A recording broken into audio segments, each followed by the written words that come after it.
Hello everyone, আসসালামু আলাইকুম। কি অবস্থা সবার? কেমন আছেন সবাই? কাছে দূরে যে যেখান থেকে আমার ভিডিওটি দেখছেন অথবা শুনছেন, আশা করি সবাই মহান আল্লাহর রহমতে ভালো আছেন, সুস্থ আছেন, নিরাপদে আছেন। আলহামদুলিল্লাহ, আমরাও আপনাদের দোয়া আল্লাহর রহমতে ভালো আছি। সবাইকে ওয়েলকাম করছি আমার চ্যানেলে নতুন আরও একটি লাইফস্টাইল ব্লগ ভিডিও দেখার জন্য। ভিডিওটি ভালো লেগে থাকলে প্লিজ অবশ্যই একটি লাইক দিয়ে ফুল ভিডিওটি কন্টিনিউ করবেন। আর প্লিজ কেউ টেনে টেনে অথবা স্কিপ করে দেখবেন না। তো খুব সকালে ঘুম থেকে উঠেছি। তো সকালবেলায় উঠে সংসারের হালকা পাতলা কিছু কাজকর্ম করে রান্না বান্নায় চলে এসেছি। তো আজকে রান্না করব লাউ চিংড়ি। তো লাউটা বেশ কুচি ছিল, লাউটা আমি কেটে নিয়েছি। আর পুরো লাউটাই রান্না করব, যেহেতু লাউ রান্না করলে অল্পই হয়ে যায়, তাই চিন্তা করলাম যে পুরো লাউটাই রান্না করে ফেলবো। আর সেই সাথে এই যে লাউয়ের যে খোসাটা দেখতে পাচ্ছেন, এটাও খুবই কচি ছিল।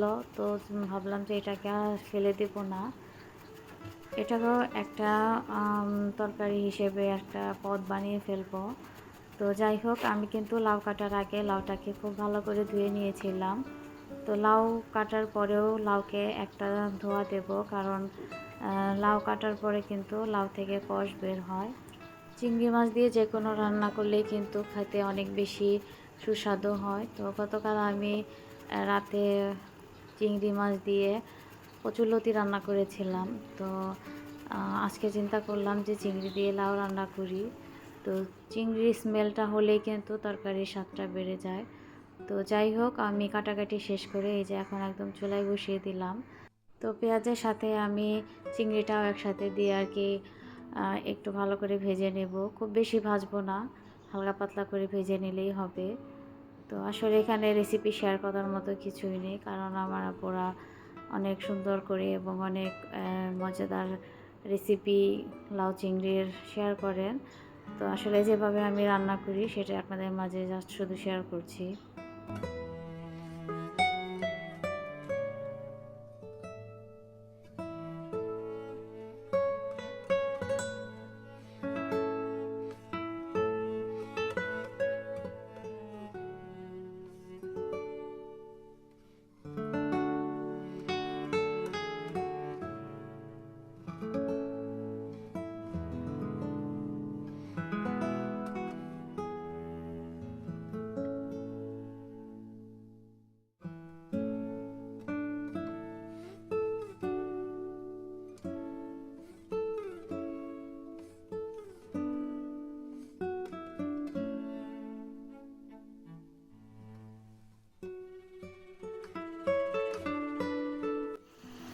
তো এই তো আমার কিন্তু লাউ চিংড়িটাও হয়ে গেছে। তো এখানে আমি কিন্তু কোনো পানি ব্যবহার করিনি, তার থেকে যে পানিটা উঠেছে সেটা দিয়ে আমার লাউ রান্নাটা হয়ে গেছে।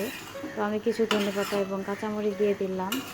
এরপরে আমি এটাকে একটু ভালো করে নেড়ে চেড়ে তারপরে আর কি ঢেকে নামিয়ে ফেলবো।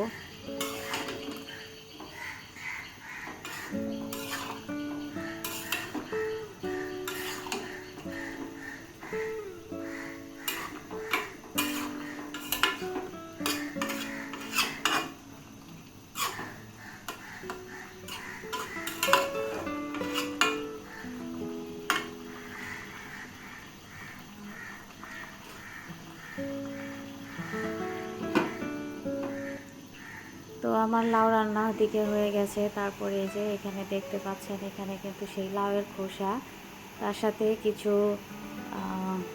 গুঁড়ো চিংড়ি শুটকি মাছ ছিল। তো সেই শুটকিগুলো দিয়ে দিয়েছি, কাঁচামরিচ সাথে কিছু রসুন। তো এটাকে দিয়ে একটা ভর্তা বানিয়ে ফেলবো। তো ইচ্ছা করলে আমি লাউয়ের খোসাটা ভাজি করে নিতে পারতাম, কিন্তু যেহেতু কচুরলতি রান্না করেছিলাম সেটাও কিন্তু প্রায় ভাজি ভাজির মতো। তো সব মিলে চিন্তা করলাম যে না, এত ভাজি করলে ভালো লাগবে না, তো এটা দিয়ে ভর্তা বানিয়ে ফেলি। আর ইদানিং আমার ছোট বাচ্চা সবুজ রঙের আর কি ভর্তা হলে খেতে চায়। তো ওর কথা চিন্তা করে আরও ভর্তা বানিয়ে নিলাম। তো আমি এখানে সরিষার তেল দিয়ে ভালো করে নেড়ে চেড়ে তারপরে এটাকে একটু ঢেকে কিছুক্ষণ রান্না করব।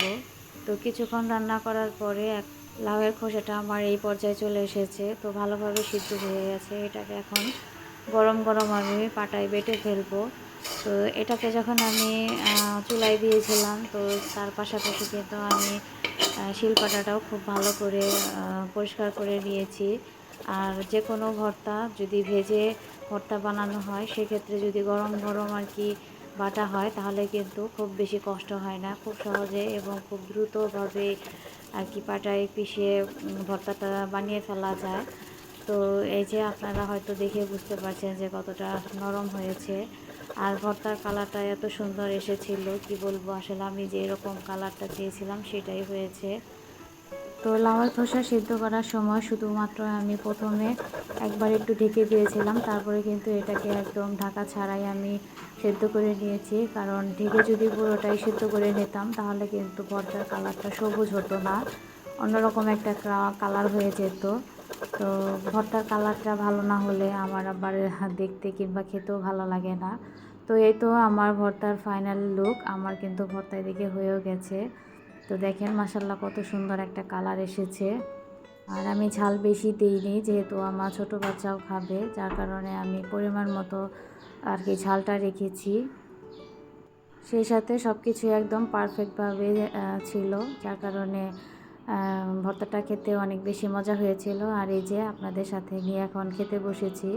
তো যে বলেছিলাম যে কচুরলতি রান্না করেছিলাম চিংড়ি মাছ দিয়ে, তো অনেক দিন পর কচুরলতি রান্না করা হয়েছে। তো এত বেশি মজা হয়েছিল, যেহেতু সাথে চিংড়ি মাছ ছিল, সেহেতু মজা না হয়ে তো কোনো উপায়ই নেই। তো সেই সাথে এই যে ভর্তা আছে, কচুরলতি আছে, আর এই যে এখানে লাউ রান্না করেছি, যে সেই লাউ আছে। তো আজকে আলহামদুলিল্লাহ সবগুলো খাবারই কিন্তু অনেক বেশি মজা হয়েছিল।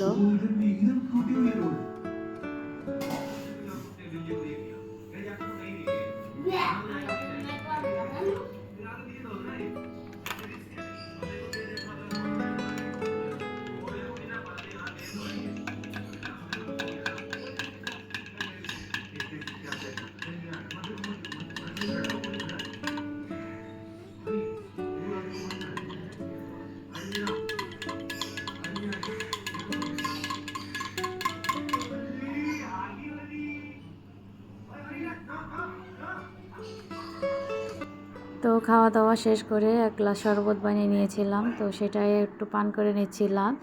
তারপর একবার চলে এসেছি বিকেলবেলায়। তো বিকেলবেলায় একটা পিৎজা অর্ডার করা হয়েছিল, বাচ্চারা আর কি পিৎজা খেতে চেয়েছিল। তো ওরা পিৎজাটা আর কি খুলছে। তো পিৎজাটা বড় সাইজের একটা পিৎজা অর্ডার করা হয়েছিল, আর খেতেও মাশাআল্লাহ অনেক বেশি ভালো ছিল। তো হ্যাঁ, বাচ্চারা দেখা যায় বাহিরের খাবার কিন্তু অনেক বেশি পছন্দ করে, আর পিৎজা বার্গার হলে তো আসলে ওদের কোনো কথাই থাকে না। তো যাই হোক, আমি কিন্তু একদম ভিডিও শেষ পর্যায়ে চলে এসেছি। আজকে বিদায় নিচ্ছি, ফিরে আসবো আগামীতে নতুন কোনো ব্লগ ভিডিও নিয়ে। সে পর্যন্ত আপনারা অনেক বেশি ভালো থাকবেন, সুস্থ থাকবেন, নিরাপদে থাকবেন। আল্লাহ হাফেজ, আসসালামু আলাইকুম।